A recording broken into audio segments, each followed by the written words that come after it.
Hello everyone, Bashar here. As you know, we have been voting. I think still actually voting on the skills of Keeper Wixwell, which is the upcoming May Fusion champion. So this time around we have something new. Plarium has presented us with three options, and we first are actively voting on the third skill, his A3. We have three options as seen here: the damage focus, the defense focus, and the support focus. And we were supposed to, be done with it in a few days, and then the second stage would start. But somehow the details of the other skills got leaked. So let's discuss them. As of now, for the A3, the defense focus is winning. And of course, guys, the hybrid would not be a very good idea most of the time, because as you can see, as for the second skill, we have an increased attack buff. I mean, I don't want to put up a shield based on my defense and then I want to put increased attack on myself and deal attack based damage. Those would kind of counteract each other. Maybe they would change this into the increased defense, I don't know. But of course it is a better idea to keep the theme going, and I would suggest fully defense focus. But let's analyze the abilities. First of all, we have the damage focus, attacks everyone. Before attacking, puts increased attack buff on himself only, which would mean he's going to be attack based and he's going to deal 50% more damage. That's pretty good. Self buffs are always good. And the damage increases by 5% for each buff on the target, and if they have no buffs, will ignore 25% of the defense instead. This is a very good skill for Hydra. You could have 20% defense ignore from your live arena upgrades, 25% from your savage, 25% from this, 25% if you get a helm smasher proc, and on top of it you could probably add 5% more from cruel. So how much is that? 20% from live arena, 25% from savage, 25% from the skill, 25% from helm smasher, and 5% from cruel. That adds up to 100% defense ignore, which is insane. Right? Did I get it right? Savage, helm smasher, this skill, live arena, and cruel. Yeah, and this would deal damage in the millions. So I mean, that does put the attack perspective into, that does bring the attack perspective into the crosshairs. This is a good skill, right? It could deal a lot of damage, but the intercept ability is quite new to the game and also very powerful, which we discussed in our other video. So let's move on to the defense focus. So this time around we again attack all enemies, but we place decreased attack debuff on the enemies, which is also very good for Hydra. Also extends the buff durations, very lovely, and then grows the shields. And the growing is proportional to the number of buffs that had their durations extended. So this is magnificent for Hydra, because the thing is, he does put up a big shield with his A3. That's what's winning the competition right now. And we grow those shields and we extend their durations, and the shield also has its duration extended, right? So this is very good. So I would say at this point the damage focus can compete with the defense focus, right? But for the A3 it's not. If you recall, I think the A3 was ignore stone skin and gets 50% turn meter if it kills. So if it kills, is a big ask, guys. There is a very good chance that you might not be able to kill. So because of On the A3, the defense focus is better. I would suggest voting on the defense focus. At this point, let's take a look at the support focus. Attacks everyone again, places a poison sensitivity, then activates the poisons and heals everyone by 20%. This is nice, right? But this is a, it looks like a Hydra skill to me. And in Hydra, 3 out of the 6 heads are poison immune. And one of those, the one that poisons us, also reduces the poison damage they take. That's why you never see poison strategies on Hydra, right? It just doesn't work. Half of them naturally immune, one of them reduces the poison damage by a ton. So yeah, life's not very good for poison. So if you are talking about a Hydra situation, this is not good at all. In PvP, poisons are not the things, the strategy to go for. So the first option, the damage option, would also work in PvP as well, right? Because they will have buffs and we will increase our damage. If they don't have buffs, we will ignore 25% defense. It's great. So I would suggest going for the defense focus again, because on the A3 option, the defense option is the best option, right? And then we are going to vote for the A1, the basic skill, and the passive is last. So A1, the damage focus A1 is attacks one enemy twice, has a 25% chance of granting an extra turn. I suppose that will get booked a little bit, right? It's not bad.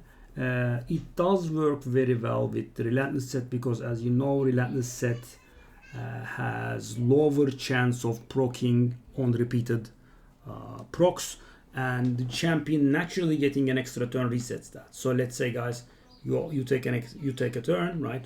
You use your A3 with Wixwell, right? Then you get a Relentless proc, 18% chance, right? The second time around, that Relentless proc goes down to 10%. Let's say you use the A2, and you get another Relentless proc. Now it's down to 5.5%, right? It gets very low. And at that point, you use your A1, and you get your extra turn from the ability itself. That resets your Relentless procs again up to 18%. So it has a nice synergy. And I don't think this is too bad. Of course, we need to know the multipliers, but Plarium never discloses the multipliers, as you know. But generally it looks okay. Defense focus attacks one enemy twice. Each hit is a 40% chance of placing a provoke debuff. If the target is a boss, the chance increases to 80%. I am going to guess that this skill gets 2 books up to 100%, right? I mean, I'm guessing 2 books would do buff debuff chance increased by 10%. Just guessing, of course, but I think that's how they would make it work these days, right? Olden days it wouldn't, but these days it would. So this is pretty nice, right? And when you see the passive, you will see that it does make a lot of sense to go for this one. Support focus attacks one enemy twice. Each hit has a 50% placing 5% poison. Yeah, I mean, it's not bad, right? 50% poison on the A1 twice, but it just doesn't measure, because, guys, I mean, it could be of use in some, synchronous situations and whatnot, but thing is, it's not very useful in Hydra, it's not very useful in PvP. So I would say just throw the support focus out of the window. And I would again go for the defense focus to synergize with what we have picked, and also with the passive. Let's take a look at the passive. It is actually a good thing, by the way, we saw these earlier than we should, because you never know the synergy between, because they weren't going to reveal it. So I like this one. So damage focus prevents this champion deaths and keeps them alive on 1 HP when hit with a fatal hit, and then counterattacks. If we can kill the enemy with the counterattack, he gets fully healed. If we can't, we will die. So there is one thing that's important, guys. This is not like Leorius's passive, right, or any other similar passives. I mean, this is relatively similar, but it's not identical, because the thing is, because it says prevents the champion's deaths and keeps them alive on 1 HP, blah blah sort of thing. For example, Georgit cannot kill this guy. Abilities that ignore block damage and unkillable, don't kill this guy. Why? Because it doesn't do block damage or unkillable, right? It just prevents the death, right? There is a text that does that, so ignore mechanics don't work here. So there is that. I mean, it's not bypassable by Georgid or any other means. Yeah, but this is, I think, a little too high hit or miss, right? I mean, the passive is not very useful unless you really kill them. Defense focus this is pretty good. So it places a protected counterattack buff on this guy at the start of the round, which means, at the very beginning. So this means on the first turn he will have this ability, right? And if you recall the defense focus A1, it has a chance to provoke. So whenever someone touches you, there is a good chance that you can provoke them, right? Brilliant. And at the end of his turn, he places a counterattack buff on himself again. So what is the difference? The difference is that the one that he places on himself at the end of his turn is not protected, right? That can be removed. The one at the beginning of the round cannot be removed, but the one that he gets at the end of his turn can be removed. So this means, guys, this guy will always have the counterattack buff on him, right? Because at the end of his turn he renews it, right? So he will always have it. And assuming that the defense focus A1 is picked, that means he's going to counterattack them and provoke them, right? And against bosses it goes up to 80%, right? That means he can lock down the provoked on his own if what I think is correct, right? If he can get some books to bring that provoke to 100%, right? That is magnificent, right?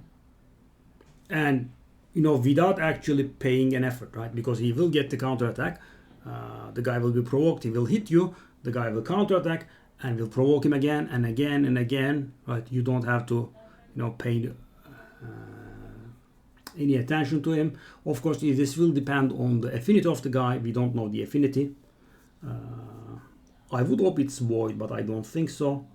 I will have to see. Or maybe the colors in the background mean something. So the damage focus is going to make him force, the defense focus is going to make him spirit, and the support focus is going to make him magic. Yeah, that just dawned on me. It's an idea I just had. It makes sense because